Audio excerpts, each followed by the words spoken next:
Hello, good evening, everyone. It's lovely to see you all. Welcome. My name is Raquel Troya, and I'm Pro-Rector of Education here at the Oslo School of Architecture and Design.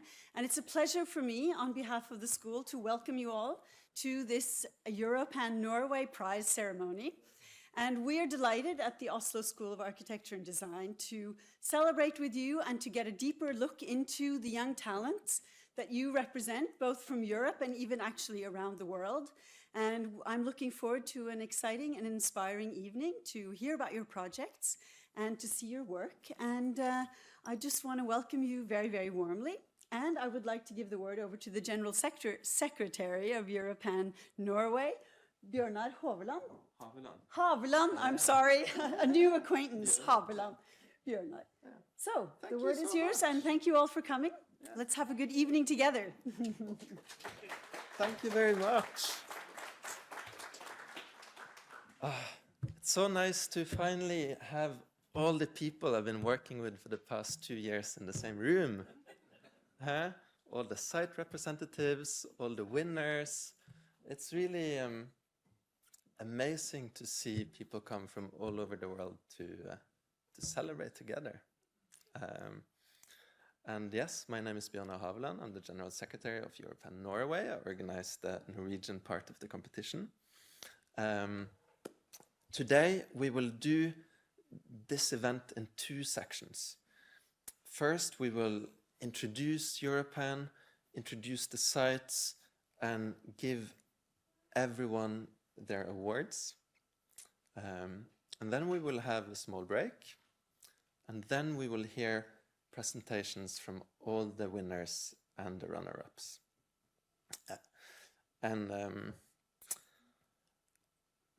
But first I'll say a little bit about what Europan is, because it's a little bit more than just an architecture competition, right? It's a 2-year-long process where you have cities and different actors all over Europe, 40, 50 every round, that come together, more than 900 teams like you, that go and find the sites that are the most interesting to you. And kind of one theme, right? Like Lord of the Rings, one theme to rule them all. So it's quite a special concept, because while you compete to make the best projects, the sites also have to compete to make the most interesting problems for you to solve.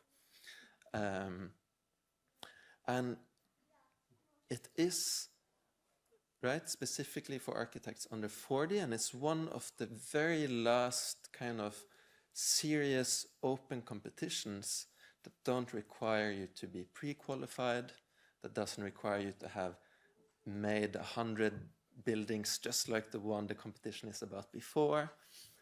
You only need to deliver 3 boards explaining your idea.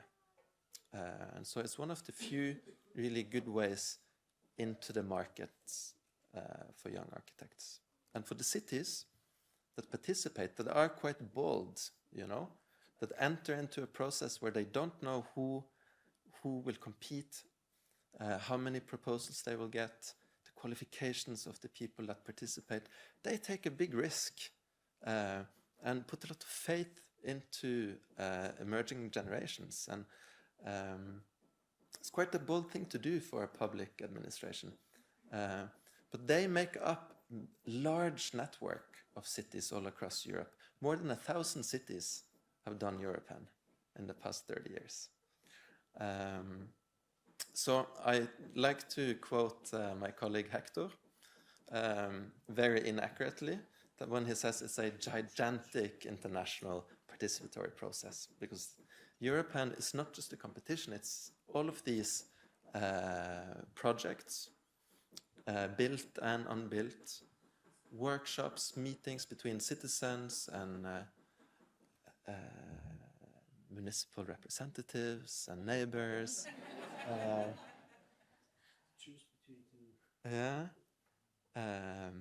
Conferences, study trips, publications. Now it's okay. Do you hear me now? Yes. Yeah? Okay, perfect. Publications. And in this session for Norway, we had 5 sites.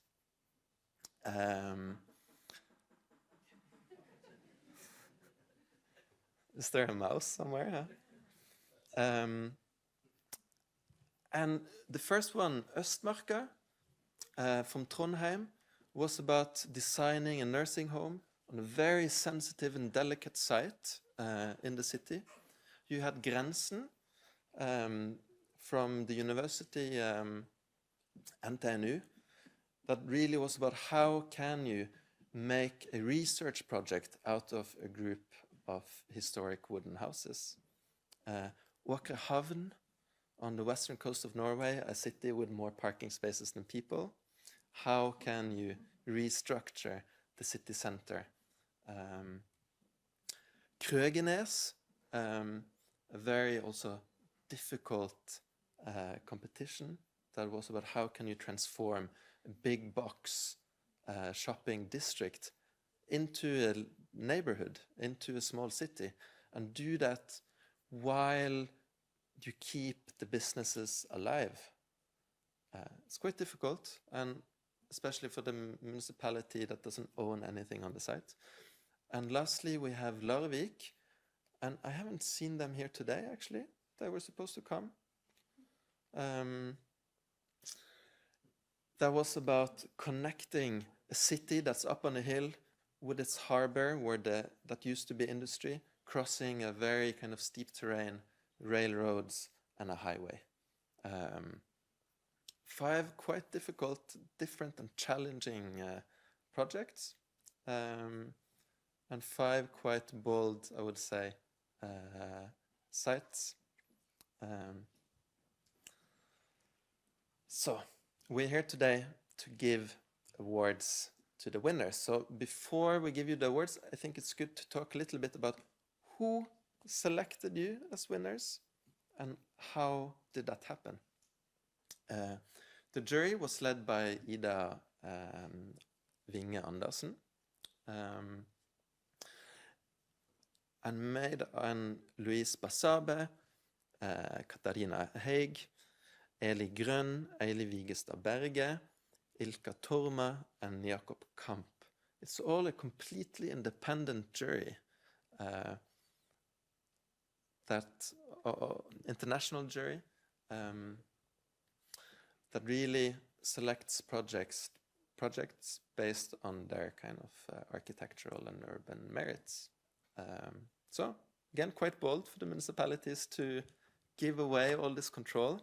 But the way we selected the winners is that first, the entire jury came to visit every site, met the site representatives, walked around the site, received a tour, and spent a whole day in an exhibition on the site, selecting a short list together with the site representatives. Then these exhibitions were made public, so that local actors and partners and citizens could come, see the projects, give their feedback, so that the municipality or site representative could forward that feedback also to the jury. So we build in some time to reflect and to learn from the proposals, so that the jury process in Europan is not just about selecting a winner, but it's about learning from every single project, and maybe even adjusting your, hopefully learning enough from them that you can even adjust your intentions. Then we take all the site representatives and the jury to a forum where we meet all the other cities and all the other jurors in the Europan system. Also to learn, also to discuss the dilemmas, the questions, the experiences of the other cities and juries before the jury meets a final time, this time without the site representative having a vote to select the final projects. So that was a little bit of an intro into the process. Are we ready to meet the winners? Yeah? So the first site, and now I will ask the site representatives to come up. Yeah? So Østmarka was quite a popular site. It was about making a nursing home. It was about proposing a housing project, all while maintaining all the green qualities of the site. And I've learned a lot working with this incredible group from Trondheim. So the winner in Østmarka is the project A Home for All. And are you here? Yeah, come up.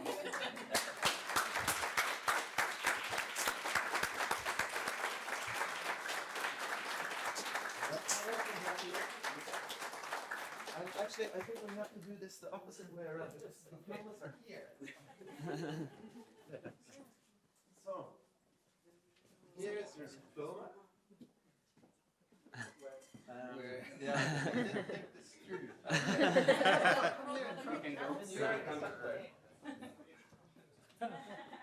Exactly. So here, congratulations. An amazing proposal. Flowers. Yeah, here. And then you can also shake the hands.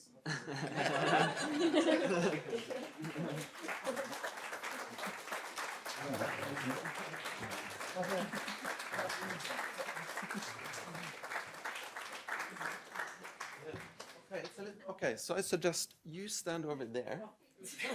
Because with the mic, I have to be here. But there is no. There is no mic. Yeah. But I can't move the laptop, so that's why it's a bit inconvenient. So now I will ask the runner-ups that also made a really interesting and amazing proposal.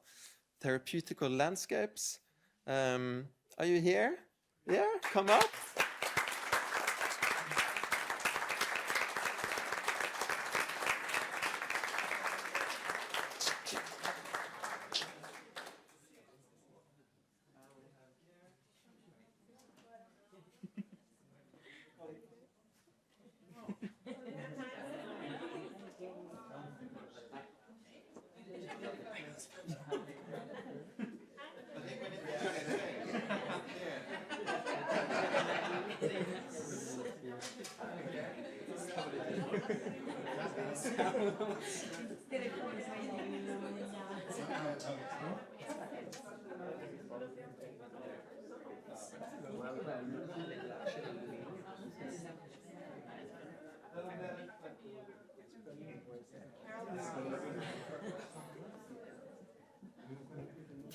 Okay. Sorry for the confusion, but I think it's fine. It looks like a formal occasion, but it's no need to be more formal than necessary.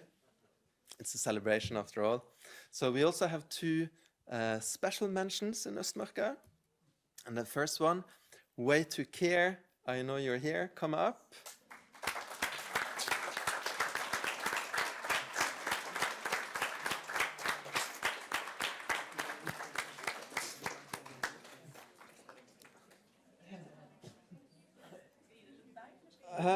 Du kan bare gi det til de. Ja.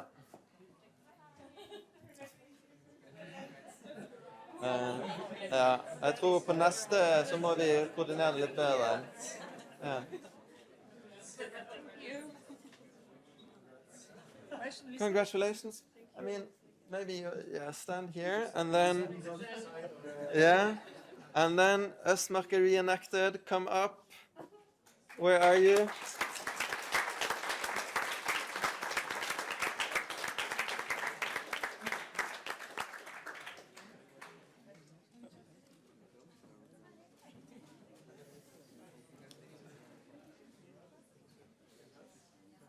Yeah, congratulations. Yeah, congratulations. And here, from Gro, you can take the diploma. Okay.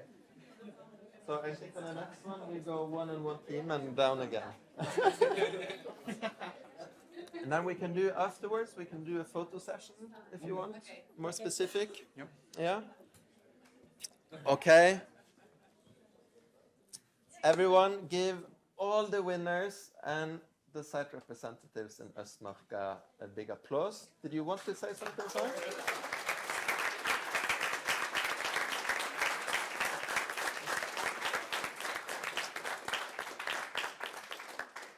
Did you have something prepared to say? No? No. Okay. Perfect. Then we go. Thank you, guys. Thank you. To Grensen. And I think this time we do one team at a time. Yeah. Yeah. Okay.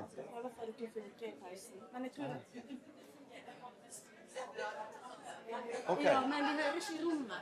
Så jeg tror det er lurt å be folk samle seg her, og så bare si at vi håper det blir applaus, men det er ikke sikkert. Okay. So guys, so apparently the microphone doesn't work. So do you hear me all the way in the back? Okay, very good. Grensen.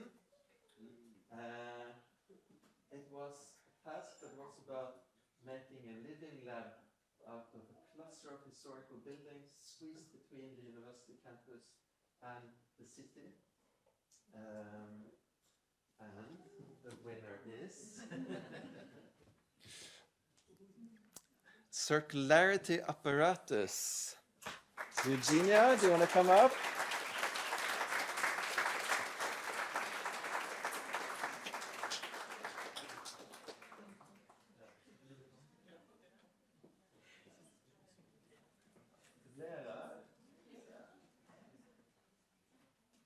So do you want to stand up here? Or is it okay that you sit down again so we don't get all the... It was a bit messy. Okay, so stay up, stay up.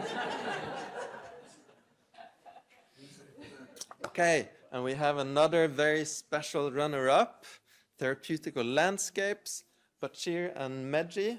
Megi, are you here?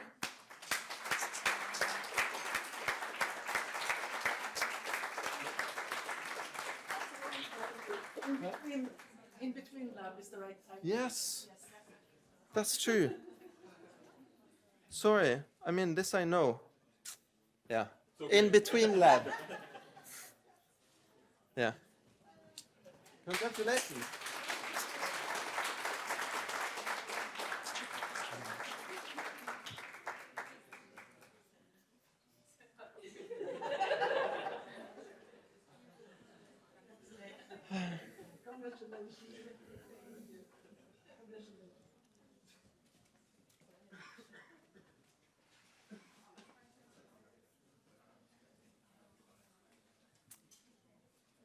And then we have the special mention, the Gatehouse, the Open Border. It was a very long name, so I just put the Gatehouse.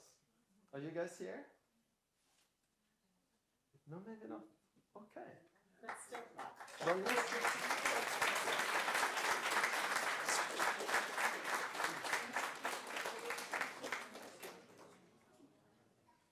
Yeah, thank you very much.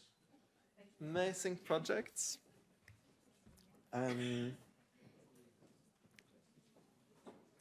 Okay, Åkrehaven, Vigleik and Christian, come up.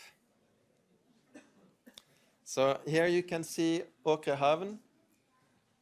It's a city with very little structure, a lot of parking lots.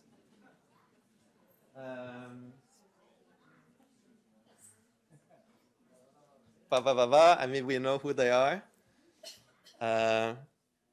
But give it up to Grønn og Glad, Carla Ruter, Tobias Herr and Bell Thulesen. Yeah?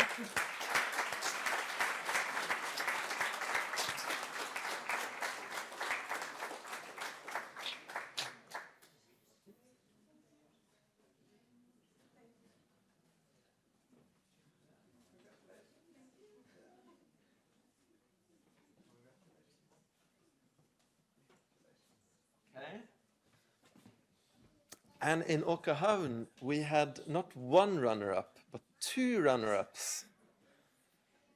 So the jury saw a lot of potential also in these two other proposals.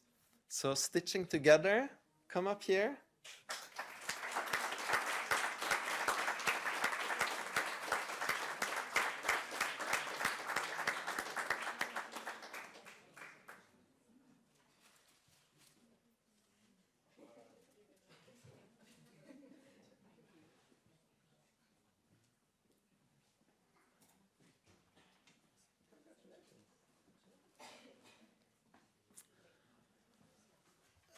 Then we have symbiotic landscapes, for real this time. Come up, I know you have many.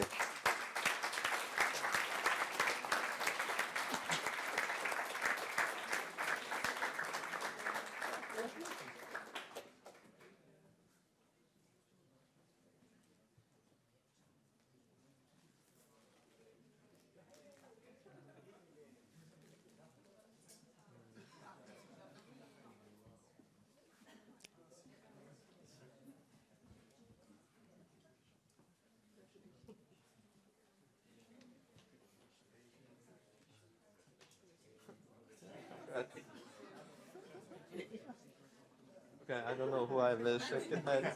Oh, again, okay.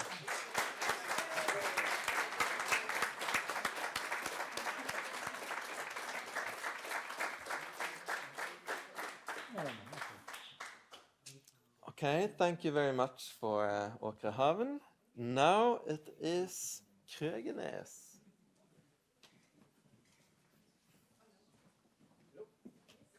Yeah, come up here.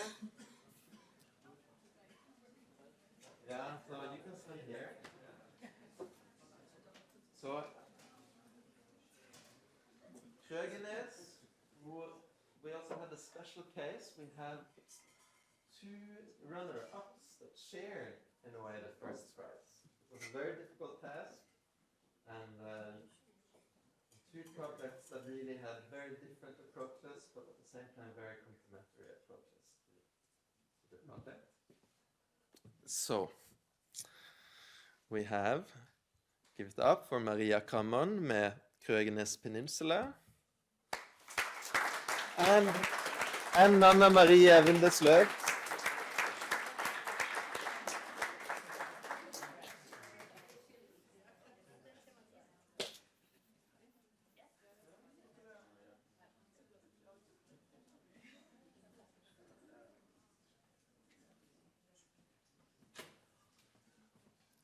And we have another shared runner-up, Mark Rieser. Yeah.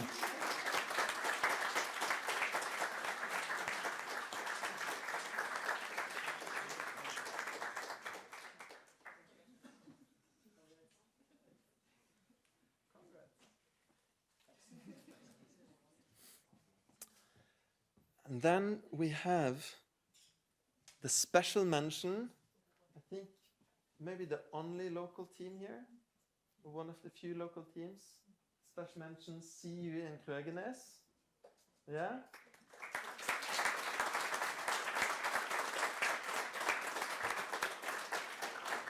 Med Rune Nistad, Markus Thomas Lindahl og Irena Camilla Heiås.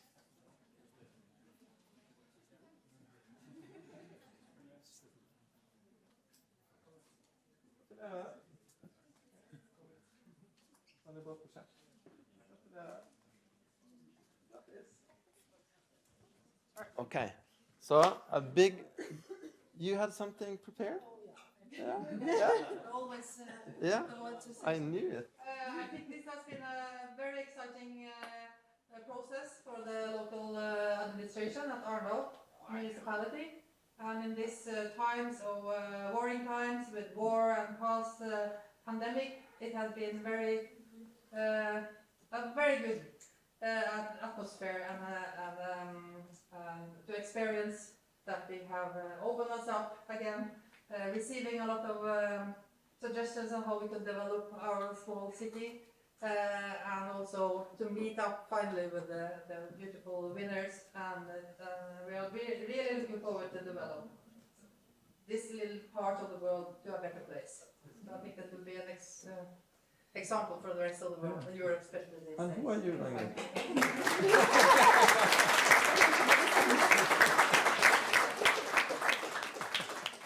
And that was Ragnhild. Of course, she's the project leader for Europan in Arendal kommune. Okay. I think that that means we will have good collaborations in Krøgenes. Yeah, thank you. Give it up for Krøgenes.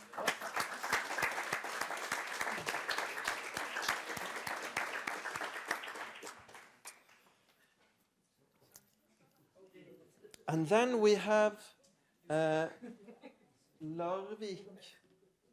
a site, as I said before, that was really about trying to connect the harbor and the city on top of the hill, crossing the topography, the railway lines, the highways, and a lot of infrastructural projects that make it very difficult to start any kind of planning process. So it's a city that's been in a limbo for a long time. And I think the Larvik delegation must be delayed or something else happened because they're not here. And I don't know why. But this doesn't mean that we cannot celebrate the amazing because I know Larvik Kommune are very excited also about their winners. So, the winning project is Regenerate. Come up. Yes.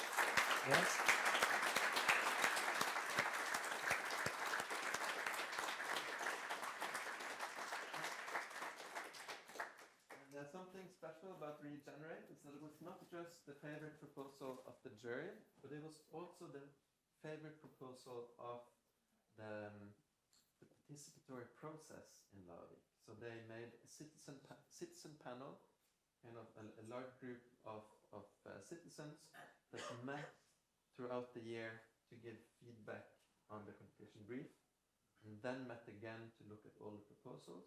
So that's the same people, representative of all the regions and the different ages in Larvik, that worked a lot with Europan and looking at what the problems and all the projects.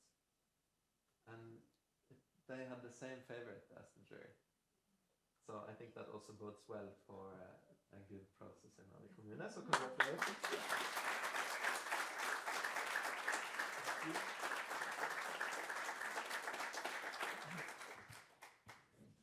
And let's see.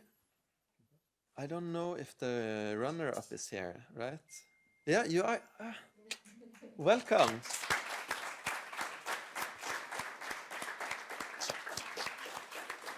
Yeah, congratulations. Congratulations.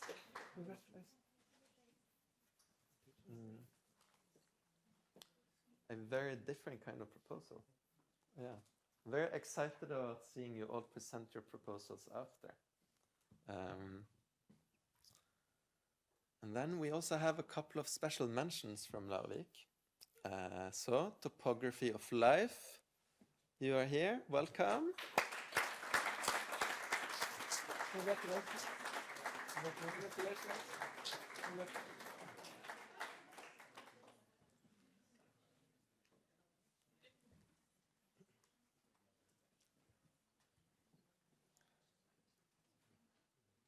And community as center. Yeah, come on up.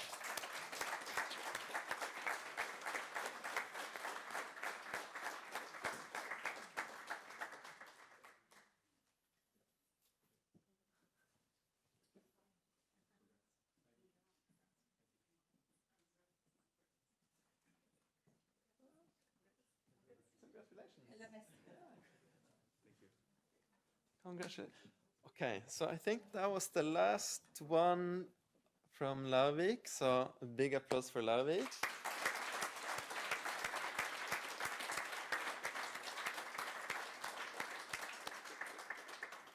So, well, yeah, we're already over time. But there's just one last prize, actually. Even though we gave prizes to all the projects and all the sites. But we've had some change in Europan Norway quite recently. And so who runs the Secretariat of Europan Norway has changed. And so I think it's appropriate to give a final prize to Tone Berge, the former Europan secretary. And she's been my maybe mentor and good colleague for a very long time. And I've learned so many things from Tone. Tone also worked so hard transforming Europan Norway, taking it from one place to an even better place. I've been fighting very hard for the open competition itself. And fun fact, Tone started maybe almost her career, or at least her office, by winning Europan 13, 12? Europan 12. So, come up.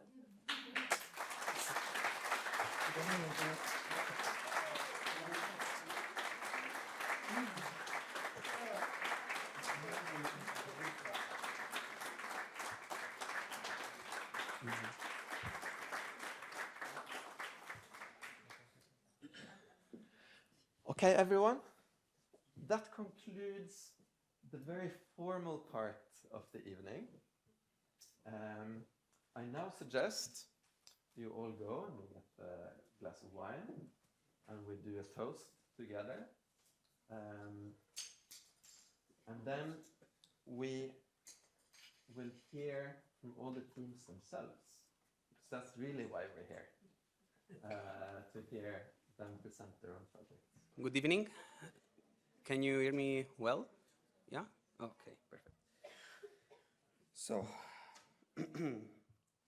we are Mole, a collective from Italy, and we are the winners from the site of Østmarka. We believe that architecture is not about creation, but it's more about interpretation and to make things contemporary. And sometimes results could look similar in a project or in art, but processes are completely different. And processes are actually the things that we are more into. Interpretation comes also when you have to tackle a task. So somehow the questions that Europan was giving us, we tried to answer them somehow stealing an idea. We stole the idea of the rationalist movement from the 20s because we deeply believe that housing and dwelling should be one of the basic rights for human being. And then we gave our interpretation about this sentence. So we should start to think not in a pyramidal system, but more as a flat and horizontal ground where all the users of architecture and landscapes could have the same value. And so here the title of our project, Home for All. Østmarka is part of the city of Trondheim, that is more or less an hour flight from here. It's a very fast-growing city. In the last 10 years, it grew about of the 8%. And our site is on the north side in the peninsula of Lade, that is actually made even more a peninsula from the recent works in the south side. Our area is was quite a fragile area, I would say. It has a very rich natural features, but also very heterogeneous kind of functions. So we do have a psychiatric hospital, housing on the west, south, and north side, a botanical garden, and we do have also a lot of listed buildings within the project area. Usually, we don't start studying a site from morphology or from topography, but we start from the users. So we found out that the 15% of the population of Trondheim is older than 65. And in Lade, this age gap is actually even bigger, so between the 70 and 90 years old. It's funny how, like 100 years later, the first project was built in Østmarka. The first project was actually an hospital, and we were called to do a nursing home, so buildings that are related to medicine, and also an idea of designing a landscape. So even in the 50s, they tried to plant some fruit trees and also to try to find a way to do more forestation. As you can see, the site nowadays is really heterogeneous. The morphology is completely different and really, really rich. So one of the most difficult part of it was to find the right morphology for the buildings. So we start from the basics. Architecture is basically made of landscape. So here is the picture of the hill that we have in our site, Kanonhaugen. It's made of buildings. So these are the listed buildings inside our site. And of users, not always humans, no? Sometimes. Interpretation. So interpretation comes from inputs, and from inputs derive some outputs. So from some pictures we had, some images of the site, we were somehow very interested in how a very small fence could create two completely different landscapes. So in our project we tried to have 4 of them. 2 are mainly landscapes that are already there. So the fungi area in the middle of the site, the southern side with this Canonhaugen hill, and 2 new kind of landscapes. Another image that was fundamental to us was the scheme of the biological corridors that are inside the area. And as every corridor, they end with a dead end. The very first sketch of the competition was about how to make these corridors to go to have a circle, so to become a ring. And then on this ring, we basically structured the entire urban design. Then, thanks to an amazing website from the Trondheim municipality, everything from architecture to biological activities is perfectly and very precisely mapped. So this is the map of the biological activities, and that happens in Østmarka. And basically we wanted these areas, these small spots, to become no construction zones, so to not build on these areas. So where to place the volumetries? Of course not on the buildings, though we didn't want to demolish any building of the site. Not on the trees, and not on where we have biological activities. Then we lied, we actually want to demolish a couple of buildings, but they were already planned to be demolished. All the functions that are happening now in these buildings are somehow over, and we want to reuse all the material, the construction materials of the buildings we are going to demolish. And here is the project. The easiest way to study a topography is to build a model. There are no long ways for that. And not only one, we tried many options before to arrive to the final one. And once we arrived to the final one, we started from a mapping and a context, and we arrived to a master plan. So you can see how we tried with new plantation and forestation to make these 2 corridors a ring. All the buildings that are listed are already there, so we tried to not demolish anything. And on the north side, we tried to plan the housing district, and on the south side, the nursing home. Phasing is basically, for such a big project, phasing is somehow fundamental, but not.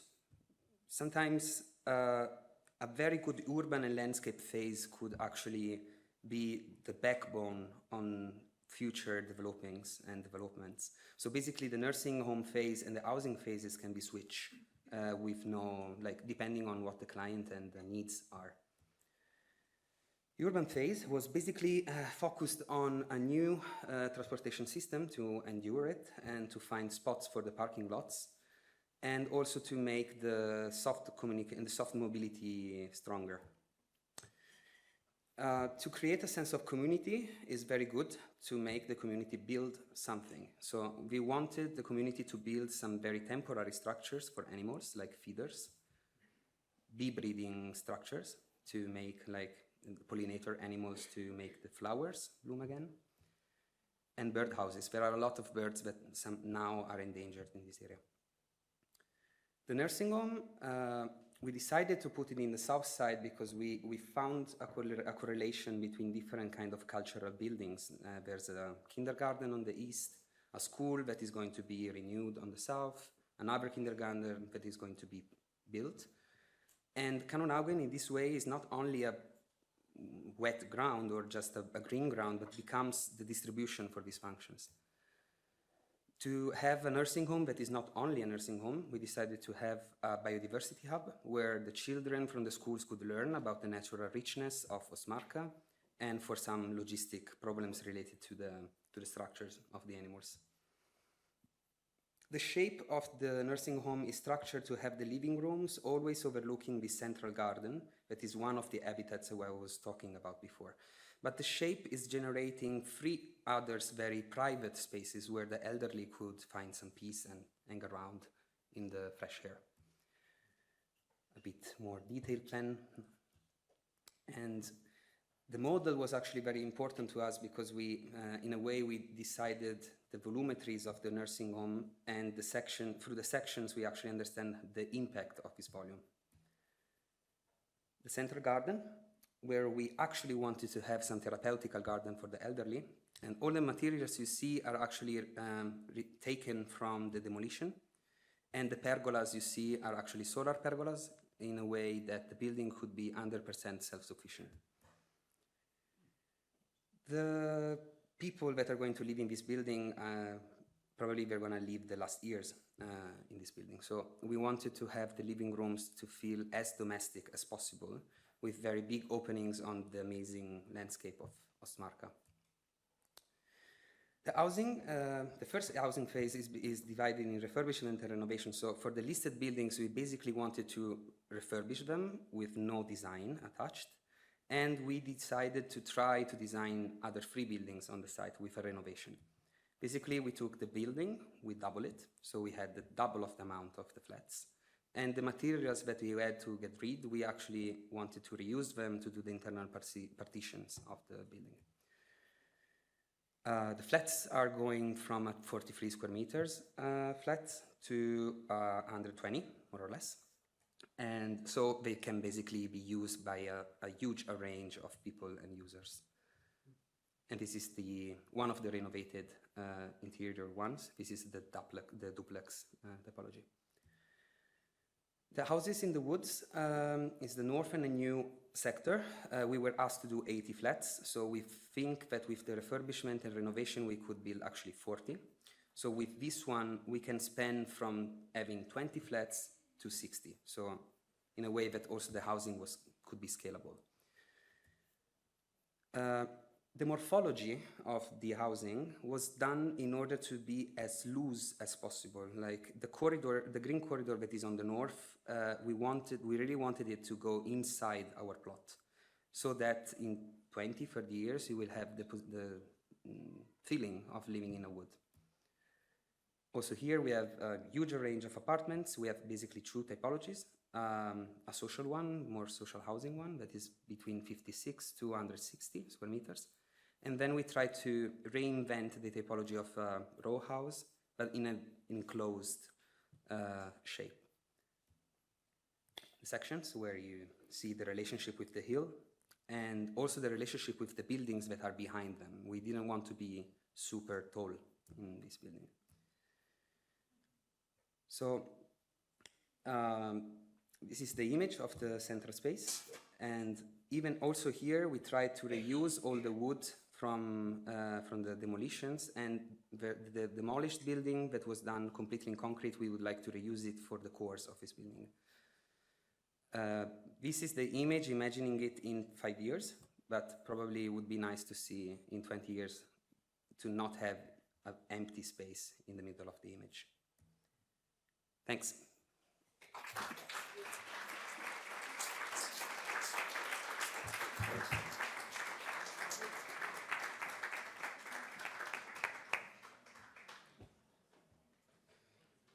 Thank you very much.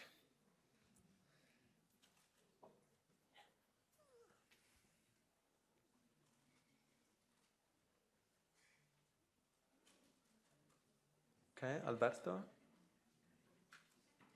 and Nicole. Okay, so now let's hear about therapeutic landscapes. Yes. Yeah? Okay, Thanks. I'll give it to you. Okay. Comment ça va?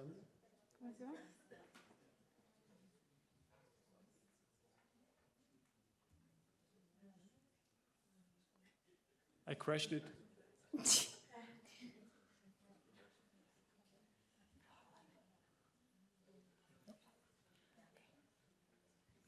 Okay, can you hear me? Yes. Okay. I am Nicole. He is Alberto. We are part of the Therapeutic landscape team. And we have a third teammate, which is Nathan, that couldn't be here today, but says hi from Cambodia. So we are very happy to be here and tell you a little bit about our project today. But before doing that, I wanted to tell you a little bit about an experience that me and Alberto had right before approaching our task of design a nursing home and some housing in Østmarka, and that really influenced the way that we looked at that task.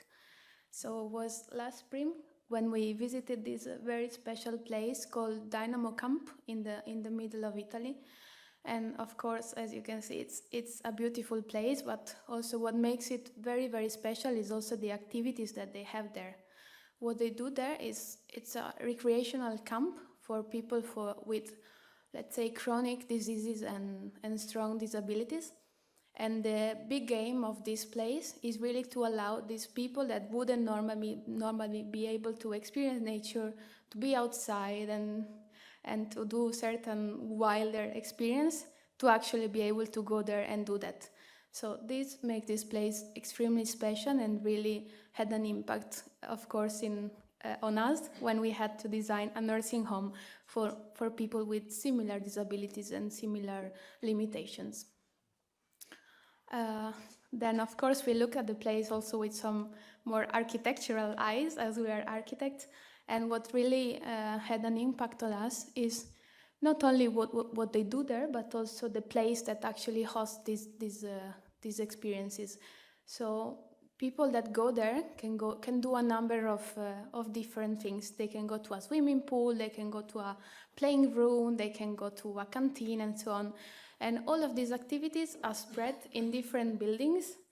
And the only thing that unites them, as you can see in this map, is just the landscape around. So every time that you move from one place to the other, you will face nature, you will see this beautiful place and really have to experience what is next to you. So, of course, the biggest understanding for this very short 3 days experience that we had is that landscape can be therapeutical just by itself, just by being there. So when we went back to Østmarka, we looked at it with very different eyes, and we asked ourselves, okay, what is making this space really special? What are the values? What are the qualities that are already there and that we want people to be able to experience? And of course, it's about the amazing glimpses to the fjord. It's about the very beautiful and biodiversity and the varieties of all the species that they have there and so on. And then it's also about the way that this beautiful landscape already meets architecture and the way they seamlessly blend into each other and the right human scale that it's on the side. And all of these little qualities, we really wanted to keep them. They were there already and just bring them into our project. And what we thought is that it's a pity that you have such a beauty and the only thing that is really lacking is to be able to appreciate it and really access it. So in this image we have this fence all around. This is the dog park of Østmarka, but in general the main problem is just that it's not really accessible, the project area. So that was the first main challenge of our design, how to allow people to experience this beauty.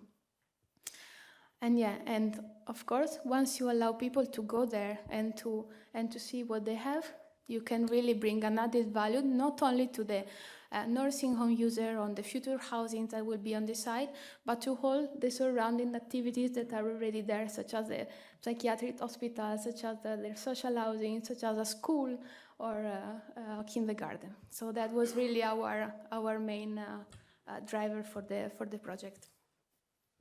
Yeah.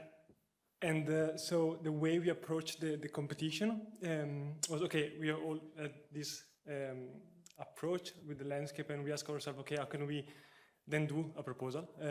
So we thought that the phasing was a key part for us.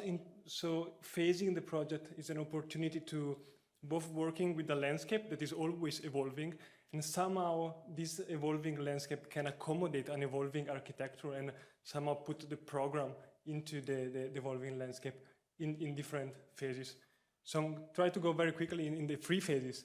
The first one is make nature accessible to all now. And now is because, as Nicole said, it's everything, it's there already. It's beautiful. The only problem is it's very difficult to access to it. So the first phase is really to just build this gentle path and with some rewilding to really make this space unique. And we developed this concept of therapeutical walks. So designing a different path that has different length, also in terms of time.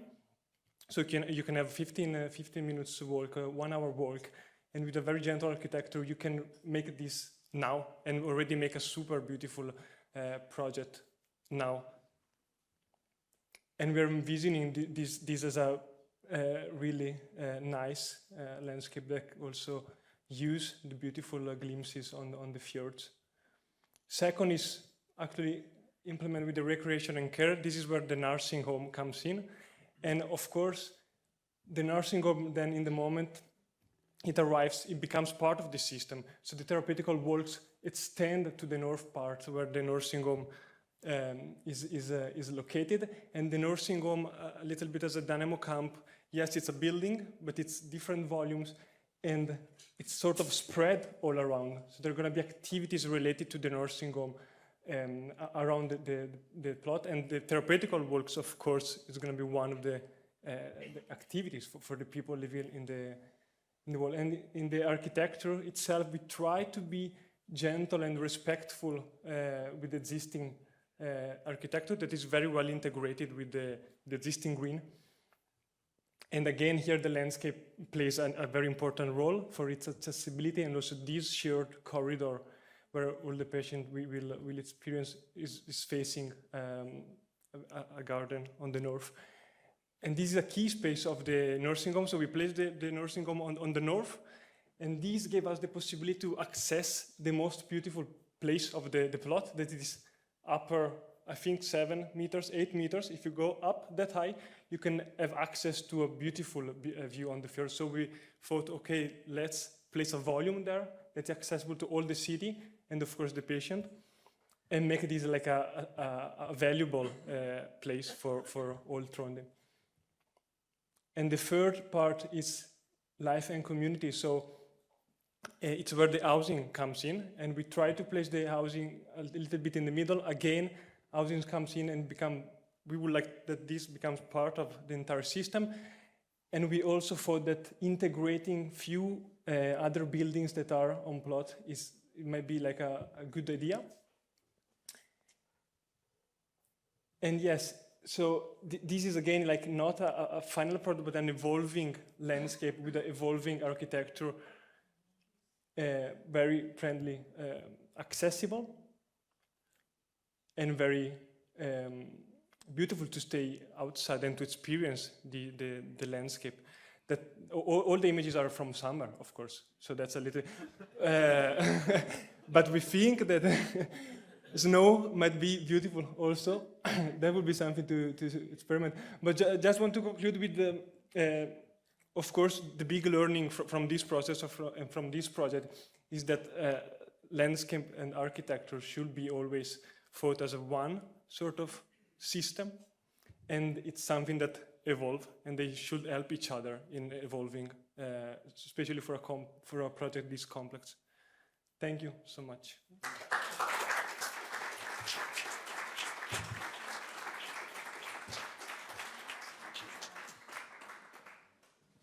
Thank you for a wonderful presentation. And how is the audience doing? Are you able to do another 2 presentations before you refill? Yeah? Okay, then let's see. Eugenia, are you here?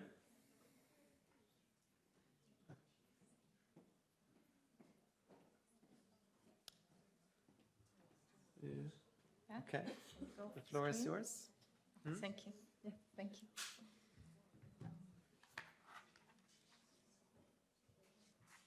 Hello, everyone. My name is Eugenia. Yes, I am the winner of the Grensen Europan site with the name Grensen 2030 Circularity Apparatus. I wanted to start thank you for Europan organizers and team representatives and jury for choosing the project. And I would like to actually explain the name of this project by this presentation because it sounds really complicated. So what is Grensen 2030? It stands actually for the UN Sustainability Goals 2030, and circularity apparatus is actually a tool, is like an enable for change for a different economy. So the project is actually arise from the brief because I spent lots of time on studying the brief and looking at the site photos, at the backgrounds. And I think this, I would like to show just a little bit of the site context when we see NTNU campus on the background. And the name Grensen is a site that means a border, but actually when I saw these images, I felt like that it is maybe it was a border when it was designed, but currently it feels like in the middle of the city. So therefore I felt it's very natural to blend in it with a design proposal to the neighborhood and to connect it with a strategy and the knowledge of with NTNU. Here we see the zoom-in aerial image of the area. On the left side, there are buildings that are currently occupied by a residency, and in the middle there are buildings that are partially renovated, but partially has a potential to get renovated. And in the front, we see the area that is actually was a trigger to preservation of that area because it has a very iconic inner courtyard, characteristic for Trondheim. So therefore, the idea is that it's going to get the circular motion between Trondheim, Grensen, and NTNU. The main drivers for the project after studying the brief, it was actually consolidation the ideas in four major strategies. First strategy is activating programs. When the special set of programs are positioned along the main circulation roads. The next one is place-defining clusters. We see the activity nodes that are new buildings or then adapted buildings that actually bring the flow of visitors from outside of that site into the Grensen and make it pulsate. The other one is integrated biodiversity. It's more like a strategy how you work with materials and with the landscape, integrating rain gardens and the different species, so it becomes a part and connects to the actually green areas behind the NTNU. And interconnected Grensen is more like a network of that it's a grid formation that actually places a network and enables the exchange and connection to the neighborhood. The current conditions, so they carry out at the buildings that we see on the site and the ones that I was working with. So the first one, I would like to actually explain that the whole project is not a finite design proposal in that case, but it's more like a framework and a strategy that how that in phases can be developed within the all stakeholders and NTNU development department. So the first one is actually first one that calls data and analysis, but what means that we're just gonna look at the existing buildings and what is there and how can we use the materials within them for renovation and the potential to work and cycle it inside of the further development. The second phase is the one that actually design begins, so this is called design and adaptation, when you have the circle foundation established and the new buildings become kind of to appear along the Grensen street. That's how the first line of the houses becomes in place, and then the ones that are actually connected to the circular development. That's where the materials taken from the existing buildings will be analyzed and built into the new structures. The third phase called construction and upcycling, and it is about the campus synergies and habitat, and this is the one that activates the areas, bringing the residency functions, functions that will inhabit this area and make it populated around the clock, but also the areas on the ground floor that are used for common facilities, for example, a canteen placed on in the middle of the site, and in a corner there is a building that has an R&D lab and a 3D printer. The last phase in testing and living, it means that the new clusters of development that are actually activating the main street with a bike path, and that's the one where the diverse production living systems are, and those are the buildings that I will show the visuals a bit later and talk about their programs. So that's how phases N 1, 2, 3, 4 come together, and you see that they are all kind of interconnected and working together to develop a complete strategy.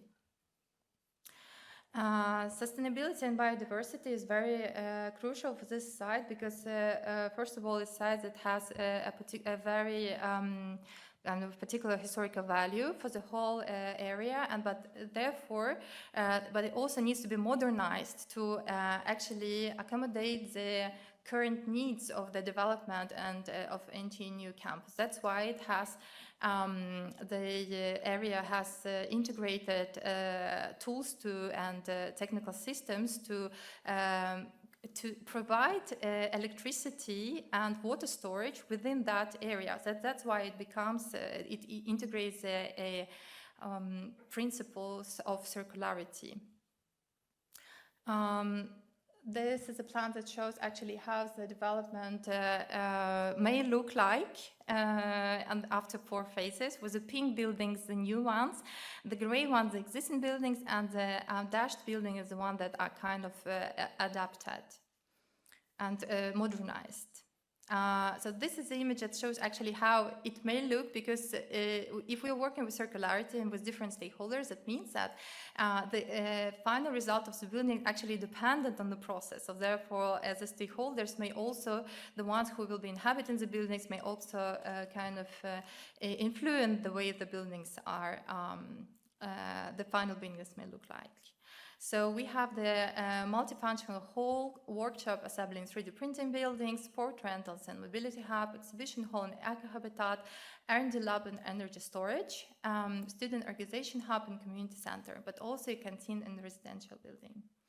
Programs, a multiple range of programs that I'm not gonna go into.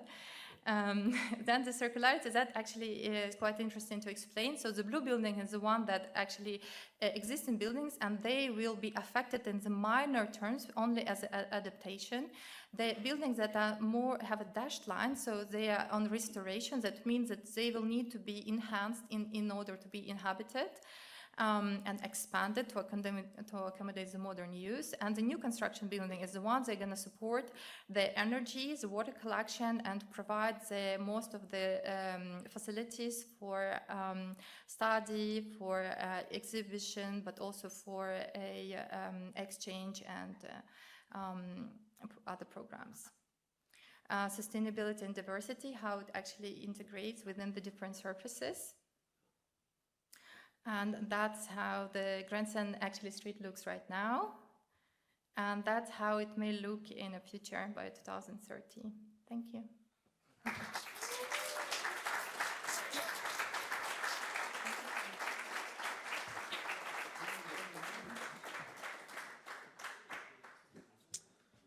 Thank you very much, Eugenia. So now I think it's Megi and Bachir.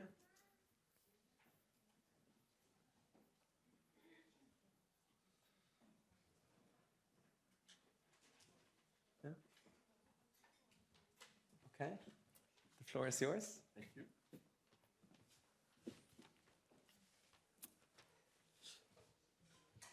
Hello, thank you for coming. We are very happy and excited to be here tonight.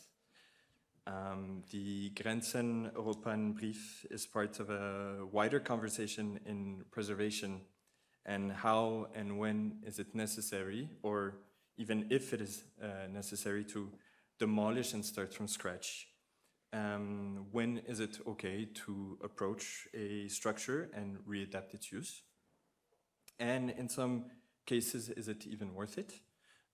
If it's not, then what kind of exercise can train us to use more of our existing built environment? We are in a current time where the most sustainable thing to do is to not build new, but to use the existing. And the current site is located in the intersection between an everyday typology and a much grander and a larger institutional typology, with a series of beautiful and curated landscapes in the middle. And this really creates some sort of dialogue between the two. In this case, the existing cluster is very domestic in a way. The scale is much smaller and the floor plans are quite narrow. But the way they are already distributed gives an atmosphere of community with the way they are lined up and the way they create a network of paths. The proposal really seeks and attempts to keep a lot of the existing character. And rather than rewriting a story, we would like to continue the story. And the intervention's goal is to create a universal accessibility and to insert the program of having a living lab into what was originally meant for domestic programming.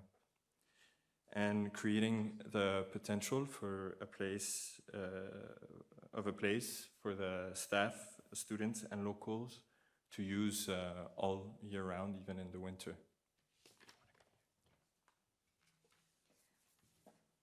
And through time and the neglecting of the site and the absence of human intervention, it has allowed the vegetation to claim the site back. It feels that currently, in its existing form, the landscape has taken over and has a priority over the site. And our attempt was to keep that in mind and actually have a space for the landscape to continue over in the winter season, where the people and the landscape can coexist under a controlled environment. This would also allow for the vegetation to continue in and out of the park, and also creates and continues an interesting contrast between the park's well-curated gardens and the rough and not so curated vegetation on the Grensen side. Visually, the interventions also acts as a non-architecture using the translucent typology, simply matching the existing roof gables, neutral in between. And using the same intervention, we can also create internal access between the existing structures. And since the levels are slightly different from each other, the ground can have a series of soft ramps to match each other. The internal layouts of the existing structures would need slight alterations in order to fit certain requirements. While the interventions linking them together would provide a wider space. And as a result, we start to get more of a variety of different room sizes. This ideally would create a space for the users to feel less formal and to be at ease, and to not just focus on the hard skills development of a living lab, but also on the soft skills development. The scale of the existing residential buildings can continue the feeling of being in a community, continuing the dialogue between the institution and the community, which could potentially foster ideas for the future. With that being said, the proposed living lab transcends its physical realm and extends into a metaphorical living lab. Thank you very much.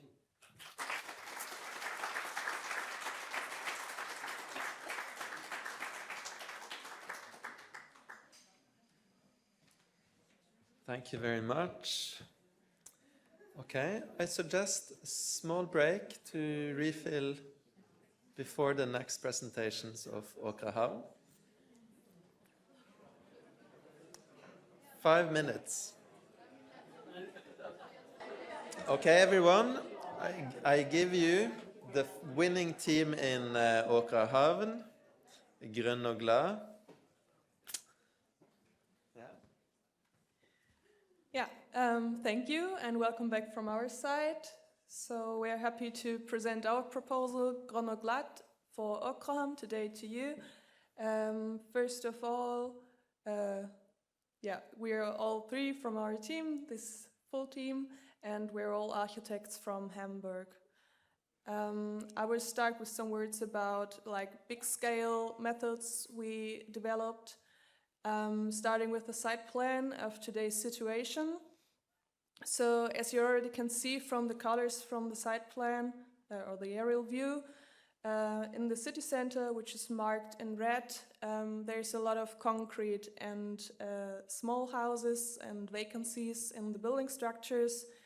So there's a lot of potential for a city center, which was the main task for this competition, to densify and create a nice city center. But in the west part of the city from that, you can also see that we already have some existing nice green places, starting with the old harbor at the top from this plan.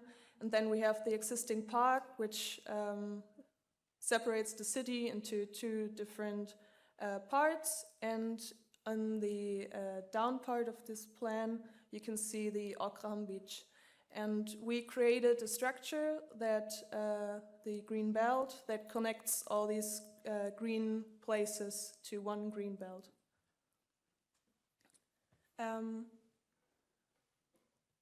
One important concept for us is to really work with what is already there.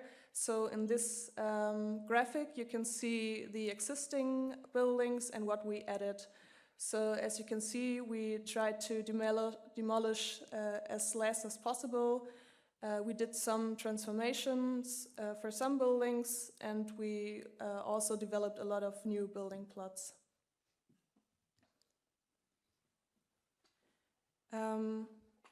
And what we did for detailing was we developed 3 different area types, starting with the urban block, which has the density and the key scale for Okraham city center.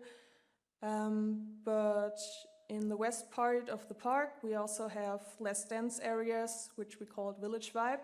So it's single-story houses with a lot of green outdoor spaces and not with these typical city center functions.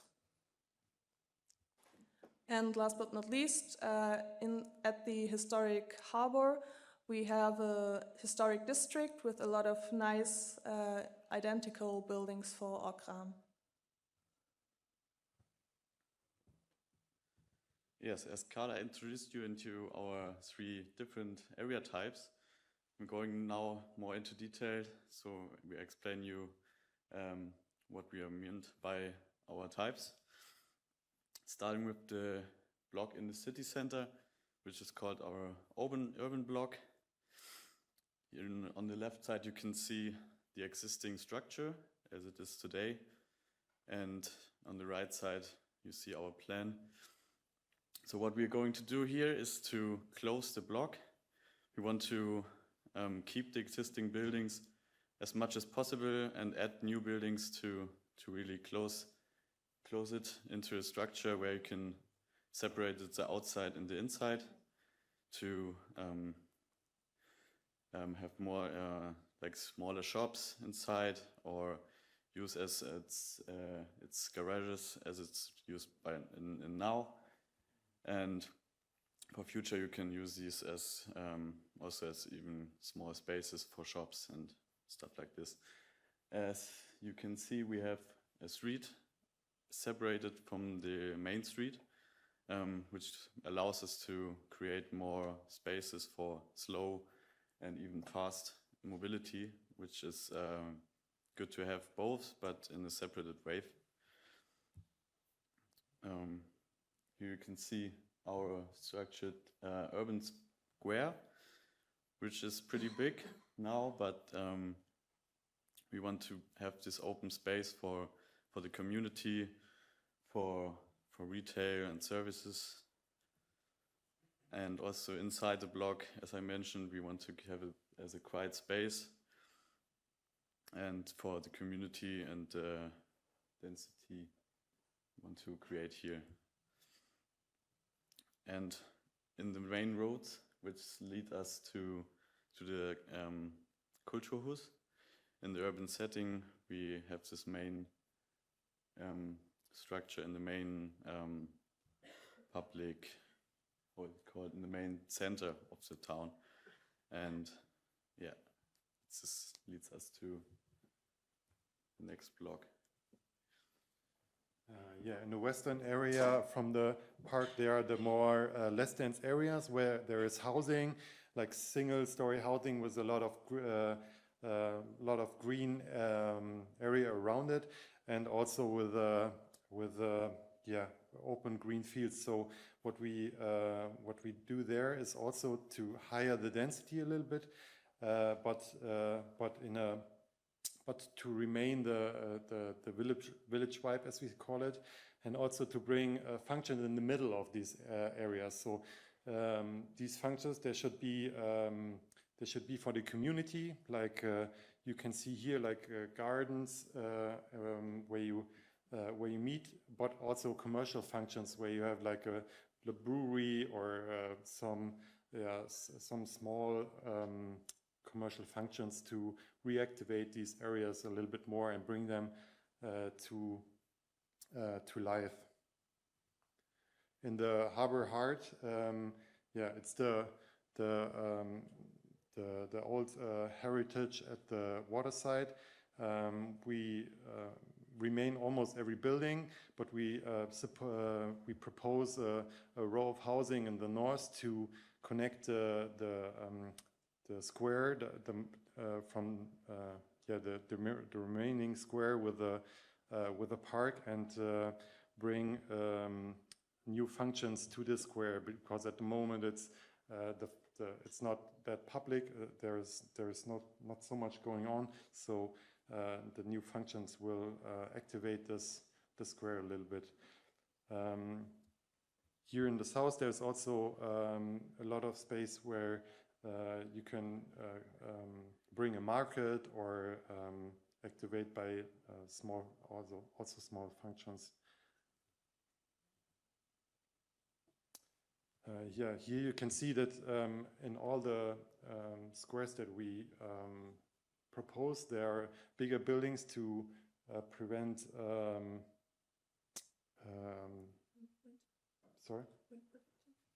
to prevent wind protection, and also to functions to these squares. Thank you very much.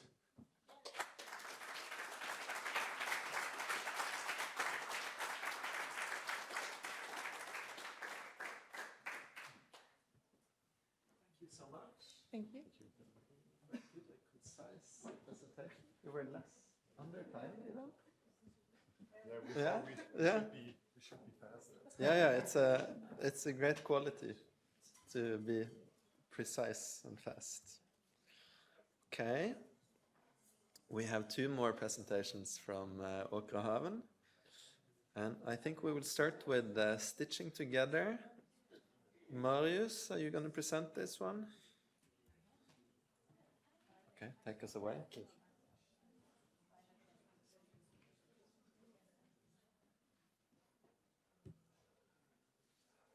Hello, hi, my name is Marius Gaman. I'm the representative of the Romanian team who proposed the project Stitching Together for the city center of Åkrahaven. So basically how we started the project, we started with the analysis of the site. Here you can see the city center in yellow.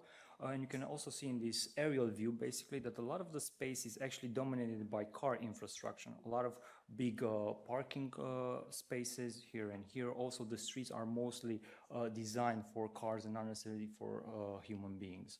Also, another thing, there are a lot of spaces which are not yet developed, so basically the public space is not that well defined.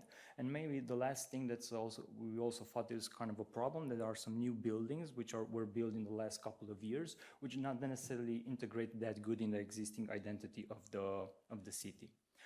So basically we propose a strategy to generate an attractive urban town center, which is based on 3 main pillars. The first one to basically everything that we propose is supposed to have a strong identity, and this strong identity should be based on the local identity. Then, of course, all of what we propose should be integrated in this idea of a living city, the main theme of the Europan. So basically what we propose, we also always take in consideration not only the people, but also the fauna and the flora. And last, but definitely not least, the mobility. Basically how we connect all of these spaces within the city center and how we connect the city center to the rest of the city and also the outskirts.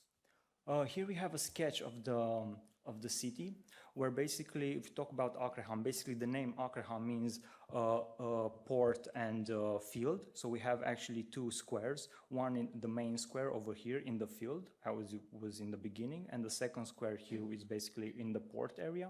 And then this kind of almost finger-like type of development of the city with a lot of green areas very close to the city center. So basically what we propose that the city center should be connected with the outskirts with green corridors, which then later will connect with the hiking trails, which are very close to the city. And then, of course, a very strong connection between the 2 cities, between the 2 squares. And last but not least, what you see here with pink basically is the city center, which we propose to be densified and not necessarily new development in this green area.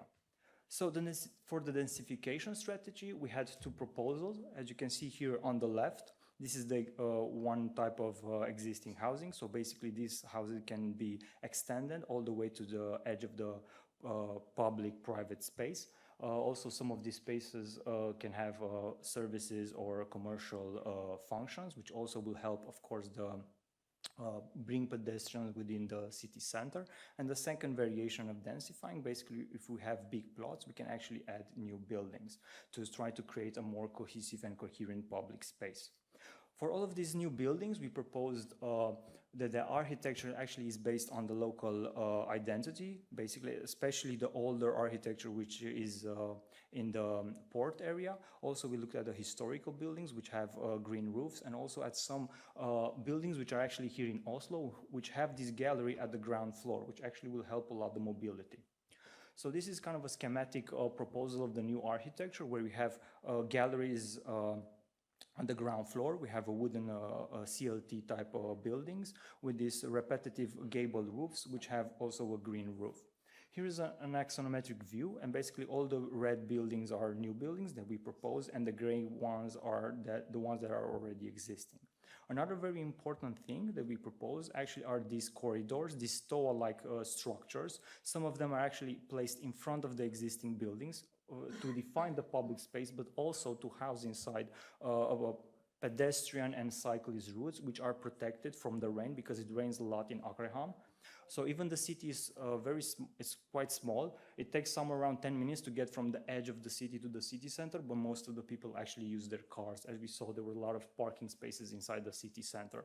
So basically, with this type of structure, we encourage that people will come by foot or by bike inside of the city center. And also within the green corridors, we propose this type of wood structure, which also will have vegetation that can grow on top of it. Here we have the relationship between the horizontal plane and the vertical plane. So basically the new type of buildings that we propose with the galleries at the ground floor. And basically these are the stoas that can be built in front of the existing houses. Also in some cases, these houses can also extend all the way to the edge of the stoas basically. And also you can see that this type of formal language is also placed on the ground floor with this kind of design that crisscrosses, which basically encourages people to go from one facade to the other one. So basically all of the streets in the city center we propose that should be a shared space.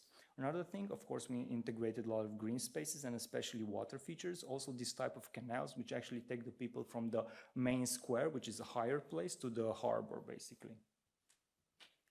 Also here we have the same, the relationship but in axonometric view. So basically the galleries which are protected, especially from the rain and wind. We have the commercial spaces and services at the ground floor, offices on the first floor, and then above housing. And here is basically all of the users, human and non-human, how they actually populate these spaces. Here we can see actually on perspective from the ground floor. Again, the water features would actually take the people from the city center all the way to the harbor area, with some new buildings and some old buildings which are behind this stoa that we proposed. All of these intervention, also coupled with the extension of the public transport, basically will change the way people will commute inside of the city. So this is the existing situation. Most of the people actually use the car, and basically with all of this intervention, hopefully they will use less their cars and will use more the bicycle routes and pedestrian mobility. What does this mean? That we don't need so much space for parking spaces. So in the future, step by step, we can actually take out some of the parking area and implement green areas, also implement parking for bicycles, and later on that the same type of structure, wooden structure, that actually will help vegetation grow on top of it. So here we have on the left the existing situation. This is actually parking next to the oldest building in the city, the church, and you can see the relationship which is right now and how we can look in the future. And all of these things come together in this type of proposal, where we have the main stoa that goes from the mall in the north all the way to the beach in the south. This is basically the main commercial street. And the second main commercial street is the one that connects the square in the main square with the square at the harbor. So this is the second commercial street. And then also we have the stoas which go along the green corridors basically, and again connect the city center all the way to the outskirts. And of course we have all the small intervention like different parking spaces which are redeveloped, and what you see here with red are all of the new buildings that we propose to generate a more cohesive and coherent public space. And last but definitely not least, we also propose to redesign the waterfront to have a better connection with the water. And now I'm going to talk a little bit about the two main squares. Basically the first one, the one at the harbor. So here is an axonometric view. So this is the square, and we propose this type of stoa, this type of structure. Again, if the weather is not that nice, people can actually retrieve in this area. Also, we have the vegetation, which protect the the pedestrian space from the shared space. And we also proposed a new building, this one, which is kind of a reinterpretation of a lighthouse. It's a very tall building for the city.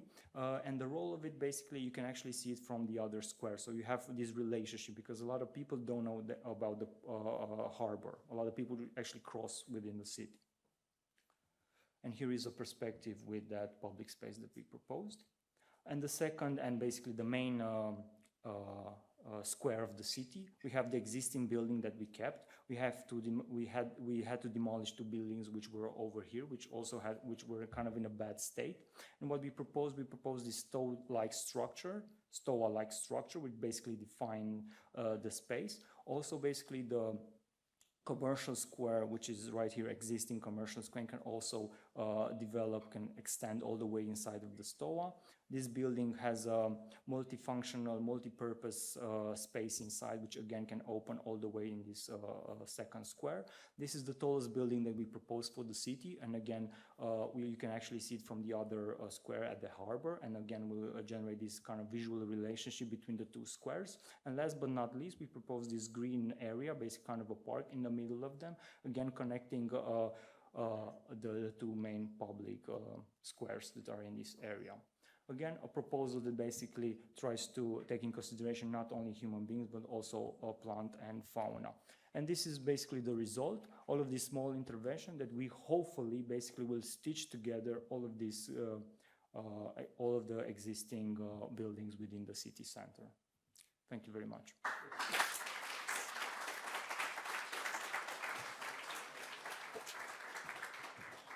Thank you very much, Marius. And then we have the very big team, Symbiotic Landscapes. A small part of it. Okay. Okay, take us away.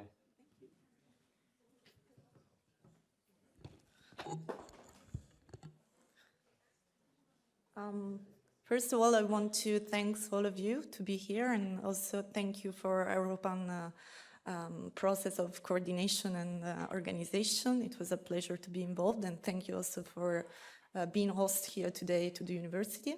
We are a quite big collective of Italian people, and not only Italian. Part of us was in this team, so I'm Silvia Lanteri. We are both, let's say, young architects living in Torino and Milano, and let's say almost young researcher in Politecnico di Torino. We already had some experiences in Europan competition some editions ago, and it was a very great experience for some of us because we had the occasion to start a process of collaboration with the local administration for 2-3 years.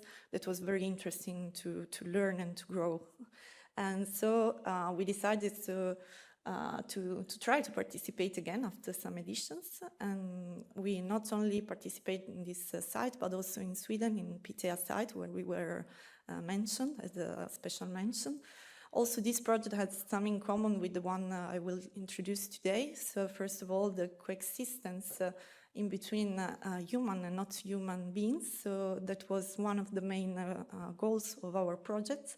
And also the renaturalization and reactivation of the waterfront. That was also one of the main questions in our site. So these are the boards, of course, of the competition. We decided, first of all, to enlarge the scale and to look at a larger part of the territory. We decided, first of all, to try to structure a kind of urban morphology, try to make a hierarchy in between the different elements part of the sites. So we decided to put into the center, the core of our reflection, the waterfront on one side, so 1H, and on the other side, the main road that goes here inside the site. And we tried also to figure out what can be in between the two elements, so how to link these two elements with also a chain of public space that are already there, but they are not really livable. So first of all, we tried to phase our project, so to understand which could be the step-by-step project. So I would not describe too much because we don't have the time, but we focus on different elements. So the waterfront, the inner roads, then all the public space design inside the site, and how to also reactivate some of the public buildings inside the site. And then last step was also focused on the private ownership, so how to push the private owners to invest also in ecological development of their buildings and sites. So we tried to, as I mentioned, we tried to understand which were the urban rooms, creating a network of different ambience, different spaces inside the site. So from the waterfront, then if you imagine to have these sections along the 3 boards, from the waterfront into the inner part. And then we tried also to understand how these spaces could be livable, not only in the warm season, but also in the cold one. So how to reactivate all of them in different moments of the year. We also try to understand the different actions that could be applied in the different rooms. And we're creating also an abacus of tools and materials, of devices to be implemented into the public space in order to redesign it and reactivate it. I want to focus on some of these elements of the atlas we saw before. First of all, we imaged to have some micro-architectures that could be movable inside the public space to reactivate it, both to host private functions, so for example, to be part of the commercial development of the area, but also to implement the urban devices in the public space, and also the spaces just to put some functions in between the schools and the public buildings. So this could be a very easy way to reactivate some spots that could be movable and changeable into times. We tried also to focus a lot on the design of the ground, of the soil, in order to also face the issue of the climate of the space, because of course, as you all know, we have a lot of problems related to strong winds, especially in winter.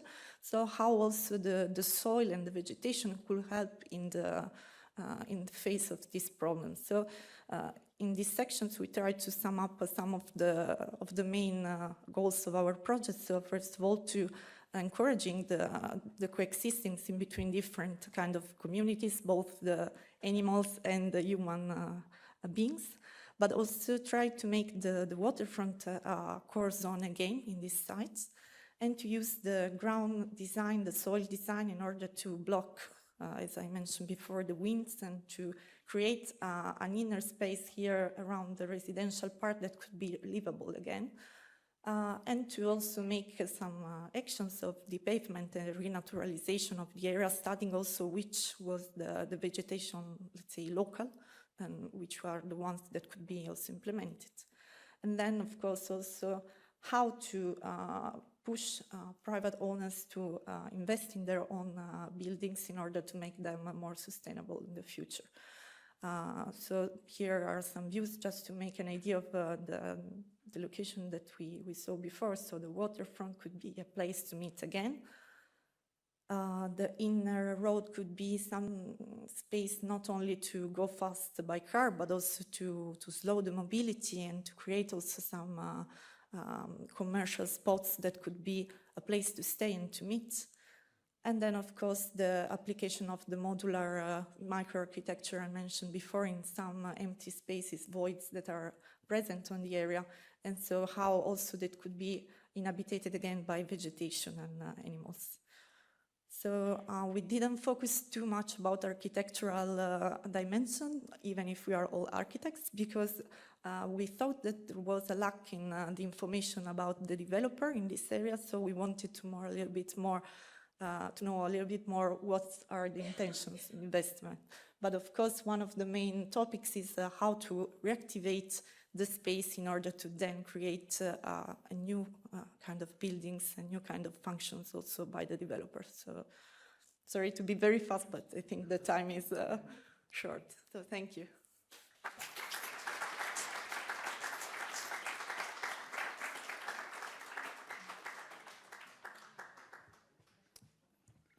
I think you're able to say a lot in a short amount of time.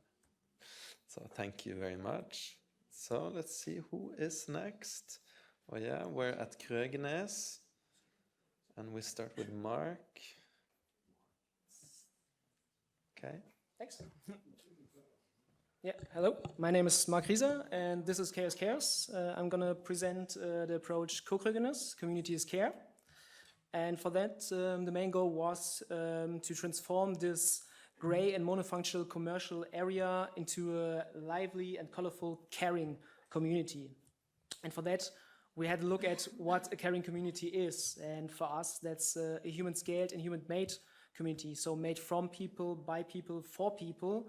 It's sustainable and resilient, so it becomes part of the local and regional loops. It's mixed and diverse, so proposing space for everyone and every need. It's also accessible and inclusive, so guarantee the access to this community for everyone. And last but not least, it's active and healthy, so proposing a healthy way of life in this caring community. And from that, there was the question, how do we transform this shopping and industrial area into a caring community that also becomes then a vibrant part of Arendal? And for that, we set the path for a caring community, starting with the learning framework. This is the first layer of this framework, the structure and plots. These are based off the existing footprints of the buildings, so that can be developed step by step while the business are running. And next would be the neighborhoods and identity. So we want to create different neighborhoods in this big community that also have their own qualities and characteristics that also should be shown through the architecture and through the design of these neighborhoods.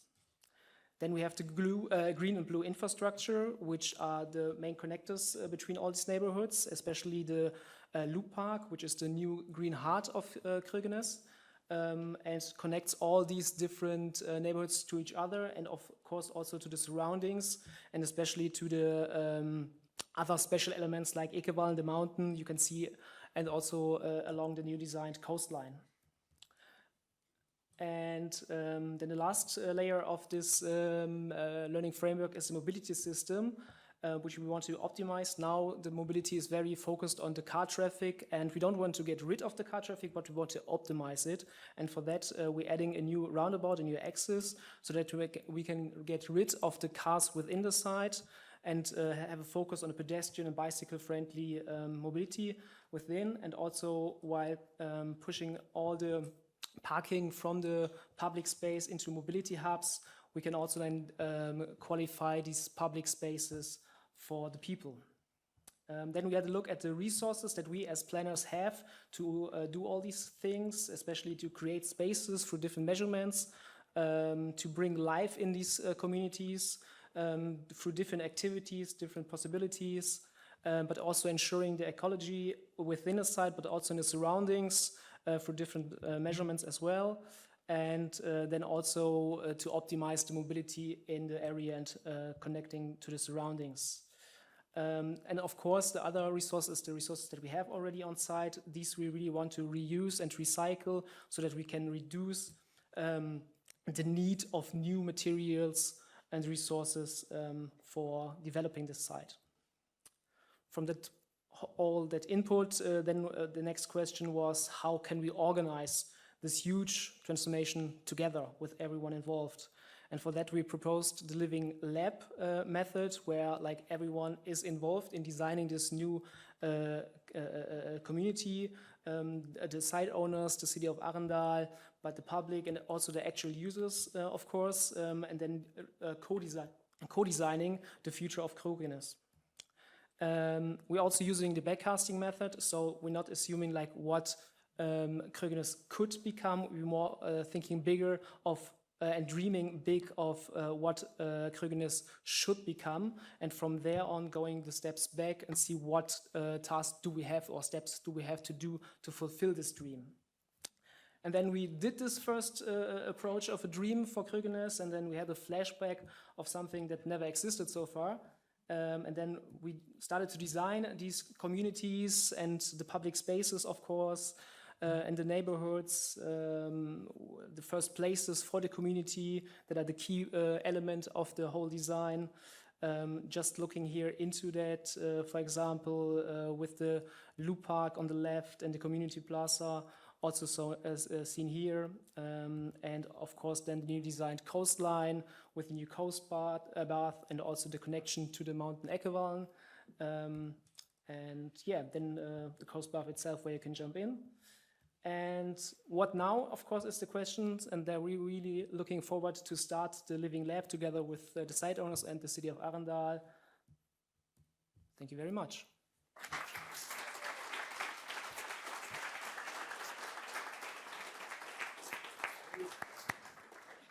Thank you very much. Now I think... You have it there. Yes, I thought I had it here. But, okay, but then let's do it like this.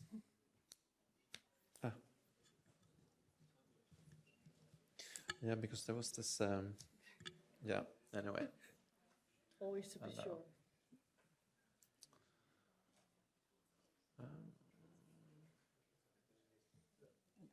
5 minutes, yeah. Okay. Du trenger ikke stress eller tid. Okay. Okay. Hello, I am Maria Cremant, and Nana Vindeløv is my team member. And this is the Krokenes Peninsula, our proposal. Krokenes is situated in this small valley by the ocean. See? And now it's very slow. Oh! See. Sorry about that. Oh, yeah, let's do that. Here.